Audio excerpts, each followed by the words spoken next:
네, 안녕하세요. 투명한 중고차의 박영호 팀장입니다. 제가 오늘 소개해드릴 차량은 국내 풀사이즈 SUV 차량 한 대 준비를 해봤습니다. 신차 시장이나 중고차 시장에서 굉장히 인기가 많았던 차량인데요. 바로 제 옆에 있는 화이트 컬러의 모하비 차량으로 한번 준비를 해봤습니다.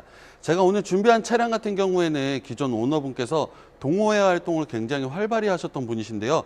차량에 관심이 정말 많으셨던 분인 만큼 차량 관리에 있어서 굉장히 병적으로 잘 관리를 해주셨는데요. 거기에다 추가적으로 아주 매력적인 부분은 최근에 경정비까지 DPF라든가 하부 쪽 관련해서 대략 한 400만 원가량의 굉장히 수리 비용으로 또 많은 비용을 지출을 해주셨습니다. 제 개인적으로 시운전을 해봤을 때는 지금 당장 손볼 데가 아예 없을 정도로 그냥 기름만 넣고 운전만 하셔도 될 정도의 컨디션이라고 보셔도 좋으실 정도로 아주 차량 상태가 좋고요. 오늘 제가 준비한 차량 사륜구동의 풀옵션 차량으로 준비를 한번 해봤으니까 영상 끝까지 시청해 주시면 감사하겠습니다. 스펙부터 간단하게 설명드리겠습니다. 기아의 모하비 사륜구동 KV300 디젤 모델로 준비를 했고요. 2015년 7월에 등록한 18만 킬로 운행한 차량입니다. 전에 타셨던 분께서 고속도로 운전을 기반으로 운행을 좀 하셨기 때문에 주행거리가 좀 있더라도 차량 상태에 있어서만큼은 아주 좋고요. 단순 교체 전혀 없는 완전 무사고 차량에 성능 기록 부상에 누유가 전혀 없이 올 양호 판정까지 받아두었습니다. 저희 오늘 투명한 중고차에서 준비한 가격은 1,300만 원에 한번 준비를 해봤는데요. 저렴한 금액대의 모하비와는 비교할 수 없을 정도로 아주 컨디션이 좋으니까 기대하셔도 좋으실 것 같습니다. 자세한 실내외관 보시기 전에 엔진룸부터 한번 체크해 보겠습니다. 엔진룸 바로 한번 보시겠습니다. 이렇게 엔진룸 카바에서도 확인이 가능하시듯이 6기통 기반의 디젤 엔진이기 때문에 기본적으로 아주 정숙한 엔진이라고 말씀드릴 수 있을 것 같고요. 이 모하비의 CIDI 엔진 같은 경우에는 정말 완성도 높은 엔진이라고 보셔도 좋으실 것 같습니다. 기본적으로 후드를 이렇게 열었을 때 어떤 부분 체크해야 되는지 지금 바로 한번 보실 텐데요. 엔진 같은 경우엔 가장 기본적인 소모품인 엔진 오일 교환 주기를 엔진 오일 캡을 이렇게 여셔서 카메라 후레쉬로 비추어 봤을 때 나사 탭이라든가 바닥면에 슬러지가 껴져 있는지 여부를 통해서 엔진 컨디션을 어느 정도는 가늠을 해볼 수가 있는데요. 그뿐만 아니라 차량에 있어서 가장 기본적인 소모품인 엔진오일 교환 주기도 잘 못 맞추셨던 분이시라면 전체적인 차량 관리에 있어서 소홀하지 않았을까라는 부분도 가늠을 해볼 수가 있을 것 같습니다. 기본적으로 엔진오일 캡에 앞서 말씀드린 것처럼 차량 관리를 아주 잘해 주셨던 만큼 엔진오일 캡에 슬러지 껴져 있는 부분 없이 아주 깨끗한 컨디션 보여주고 있고요. 냉각수 보조 탱크 같은 경우에도 카메라 후레쉬로 이렇게 자세하게 들여다봤을 때 냉각수 위쪽으로 간혹가다 이물질이 껴있다거나 오일이 붕붕 떠있는 차량들 같은 경우에는 가급적이면 피하시는 걸 추천을 드리는데요. 지금 당장의 문제가 보이지 않더라도 냉각수가 혹시라도 엔진 쪽으로 유입이 된다면 엔진 보링을 해야 되는 수리 비용으로 많은 비용이 지출이 되실 수 있기 때문에 참고로 한번 부탁드리겠습니다. 지금 냉각수 본연의 색깔과 양을 아주 잘 유지를 해주고 있는데요. 기본적인 엔진 오일이라든가 냉각수의 상태 아주 양호한 상태 보여주고 있습니다. 시동을 한번 걸어봤습니다. 지금 들으시는 것처럼 6기통 디젤 엔진 사운드 듣고 계시는데요. 엔진 소리 외에 이음 소리 전혀 들리지 않고 있고요. 그리고 패턴 또한 부조 현상 없이 아주 일정한 패턴 잘 들려주고 있습니다. 기본적으로 이렇게 엔진 사운드까지 체크를 하셨다면 기본적인 엔진 관리에 어떻게 되어 있을지 궁금하시죠? 간단하게 체크하는 법 말씀드리겠습니다. 엔진 이쪽으로 엔진 오일 레벨 게이지를 이렇게 여셨을 때 오일 구멍 안쪽에서 오일을 뿜는 차량들 간혹 가다가 보실 수가 있는데요. 그런 차량들 같은 경우에는 엔진 컨디션이 떨어져 있다거나 아니면 문제가 있을 수 있으니까 가급적이면 피하시는 걸 추천드리는데 혹시라도 그 차량으로 구매를 하셔야겠다고 한다면 반드시 센터 점검을 통한 후에 그렇게 출고하시는 걸 추천드리겠습니다. 기본적으로 지금 소모품 관리 상태라든가 차량 엔진 컨디션 너무 좋았던 것 같은데요. 차량의 자세한 실내외관 바로 한번 이어나가 보겠습니다. 운전석 측면 쪽부터 한번 보겠습니다. 앞쪽에 휀다부터 본넷, 범퍼 간에 단차 전혀 느껴지지 않고 있는데요. 아쉽게도 여기 몰딩에 살짝 스크래치가 있다는 거 한번 참고 부탁드리고요. 앞쪽 타이어 트레드 같은 경우에 약 한 50% 정도 충분하게 남아 있습니다. 휠 같은 경우에 지금 보시는 것처럼 거의 신차급의 컨디션을 잘 유지를 해주고 있는데요. 뒤쪽으로 사이드 미러 같은 경우에도 시그널이라든가 아래쪽 끝쪽까지 크랙이 있다거나 도장이 까졌다거나 그런 부분도 전혀 없습니다. 앞 도어부터 뒷 도어, 뒤 휀다까지의 단차 전혀 느껴지지 않고요. 도어 쪽에 보면 문콕이라든가 스크래치 데미지가 한 부분도 전혀 없습니다. 뒷타이어 트레드 같은 경우에도 앞쪽과 마찬가지로 약 한 50% 정도 남아 있고요. 뒤쪽 휠 역시나 약간의 사용감도 없을 정도로 아주 관리를 잘 해주셨습니다. 모하비의 후면부 디자인을 보고 계시는데요. 역시나 풀사이즈의 SUV인 만큼 아주 듬직한 디테일을 보여주고 있는 것 같은데요.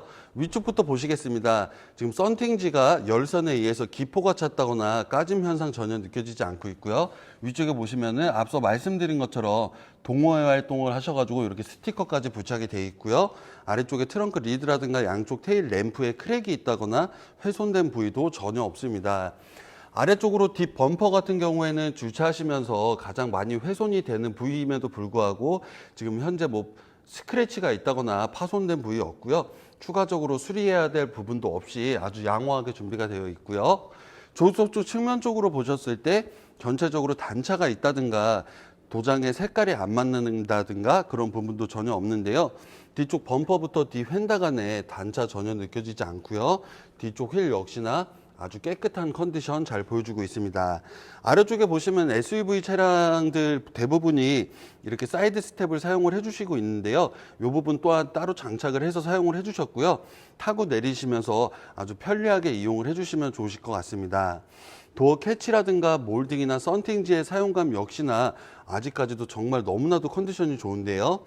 뒷 도어부터 앞 도어에 문콕 스크래치 들어간 부분 전혀 없고요. 앞쪽 이제 헤드라이트 주변에 범퍼라든가 휀다 보니까 내 단차라든가 찍힘 현상 전혀 없습니다.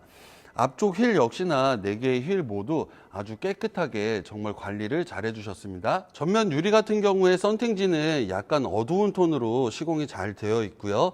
앞 유리에 스톤칩이 있다든가 실금간 현상, 와이퍼 하단 쪽까지 특이사항이 전혀 없습니다. 후드 같은 경우에도 지금 굉장히 깨끗한 사용감을 보여주고 있는데요. 앞쪽에 스톤칩 방지 가드를 따로 장착을 해서 사용을 해주셔서 이렇게 깨끗한 관리를 해주시지 않았을까 생각을 해보고요. 앞쪽에 헤드레이트 같은 경우에도 지금 블랙 베젤 장착이 되어 있고요. 아주 맑은 상태 잘 보여주고 있습니다. 그릴 같은 경우에도 크롬이 까졌다거나 스톤칩에 의해서 크랙이 있다거나 하는 부분 전혀 없고요. 앞쪽 범퍼 역시나 하단이나 측면 쪽까지 꼼꼼하게 살펴보아도 추가적으로 수리를 해야 되는 부분 없이 전체적인 외관 관리 정말 아껴서 잘 관리를 해주셨던 것 같습니다. 실내 상태 바로 한번 보시겠습니다. 트렁크 공간 한번 보시겠습니다. 역시 국내의 기안급 SUV 차량답게 정말 넓은 적재 공간을 보여주고 있는데요. 차박이나 캠핑 시에는 2열을 앞쪽으로 폴딩하게 되면 성인 180 이상의 키가 되시는 분들도 넉넉하게 누워서 사용을 하실 수 있는 공간이라고 보시면 되고요. 위쪽에 보시면은 이제 러기지 스크린까지 준비가 되어 있습니다. 이것도 따로 구입하시려면 비용 지출이 필요하신 부분인데 빠짐없이 준비가 잘 되어 있고요. 트렁크 공간이 이제 짐을 실는 공간임에도 불구하고 이런 플라스틱 마감재라든가 아래쪽에 크게 사용감이 느껴지지 않을 정도로 굉장히 좀 잘 관리를 해주셨고요. 뒷자리 공간 넘어가셔서 2열 쪽 도어 쪽도 우드라든가 도어 캐치, 윈도우 버튼, 열선 버튼의 사용감이 크게 느껴지지 않고 있습니다. 안쪽으로 레그룸이라든가 헤드룸 공간감 역시나 성인 남자 3분 정도는 충분히 여유 있게 타실 수 있는 공간이고요. 가죽 시트의 사용감 역시 쿠션감이 아직까지도 잘 살아있고 가죽 시트에 해짐 현상이 있다든가 까짐 현상 없이 관리를 해주셨습니다. 앞 도어 쪽에 2번까지 저장 가능한 메모리 시트 지원을 하고 있고요. 운전석에서 가장 많이 손이 가는 각종 버튼들, 플라스틱 마감재 부분 까짐 현상이라든가 크게 오염된 부분 없이 잘 관리를 해주셨고요. 앞쪽으로 대시보드부터 센터 페시아, 조수석 가죽 시트, 운전석 가죽 시트까지의 사용감 역시나 특별히 까지거나 오염된 부분은 없는 것 같습니다. 핸들 상단에 보시면 우드가 적용이 되어 있는데요. 그래서인지 가죽의 사용감 역시나 아직까지도 크게 사용감이 느껴지지 않고 있고요. 우측으로는 크루즈 컨트롤 버튼, 좌측으로는 각종 모드 제어 버튼, 핸들 아래쪽에는 전동 텔레스코픽 기능 보시는 것처럼 부드럽게 정상 작동하고 있고요. 핸들 아래쪽에 보시면은 ESC 오프 버튼, 경사로 밀림 방지, 핸들 열선 준비가 되어 있습니다. 사륜구동을 조절할 수 있는 다이얼 준비되어 있습니다. 앞쪽에 보시면 헤드업 디스플레이를 따로 장착을 해서 사용을 해주셨고요. 계기판 쪽 한번 보시겠습니다. 계기판 쪽 보시게 되면 이상 경고등 뜬 거 전혀 없고요. RPM 또한 보조 현상 없이 아주 일정하게 잘 유지를 해주고 있습니다. 센터 패시아 쪽 보시면 터치 방식을 지원하는 디스플레이 화면 확인이 가능하신데요. 터치 상태 또한 정상 작동하고 있습니다. 디스플레이 주변으로 각종 버튼들의 사용감 역시 아직까지 까짐 현상 느껴지지 않고 있고요. 아래쪽으로 듀얼 프로토 공조기 에어컨 지원을 하고 있습니다. 기어노브 주변으로는 드라이브 모드 제어 버튼과 파킹 어시스트, 운전석 조수석 모두 다 3단 조절 가능한 열선 통풍 시트까지 지원을 하고 있고요. 앞쪽으로 2채널 블랙박스와 ECM 하이패스 룸밀러 준비되어 있습니다. 위쪽에 썬루프 작동 상태 보시는 것과 같이 이물질에 의해 걸림 현상이 있다든가 모터의 이음 소리 없이 부드럽게 정상 작동하고 있습니다. 네, 오늘 제가 안내해드린 모하비 영상 어떻게 보셨나요? 저희 오늘 투명한 중고차에서 준비한 가격은 1,300만 원에 한번 준비를 해봤고요. 오늘 준비한 차량 간단하게 요약을 하면 사륜구동의 풀옵션 차량으로 준비를 했는데 전에 타셨던 오너분께서 실내외관의 관리 상태라든가 차량의 전반적인 기능적인 부분들, 소모품 관리 상태까지 비용 지출을 굉장히 많이 해주셨던 것 같아서 저희 구독자 여러분께서 꼭 이렇게 컨디션 좋은 차량 구매해 가셨으면 하는 바람에 오늘 차량을 준비를 해봤고요. 오늘 보신 이 차량 외에도 동급의 다양한 차량들 저희 쪽에 많이 준비가 되어 있습니다. 오늘 보신 차량 외에 조금 다른 스펙의 차량이 궁금하신 분들도 언제든지 편하게 전화 주시면은 항상 친절하고 최선을 다해서 상담해 드릴 것을 약속드리겠습니다. 앞으로도 컨디션 좋은 가성비 좋은 차량으로 찾아뵙겠습니다. 지금까지 투명한 중고차의 박영우 팀장이었습니다. 감사합니다.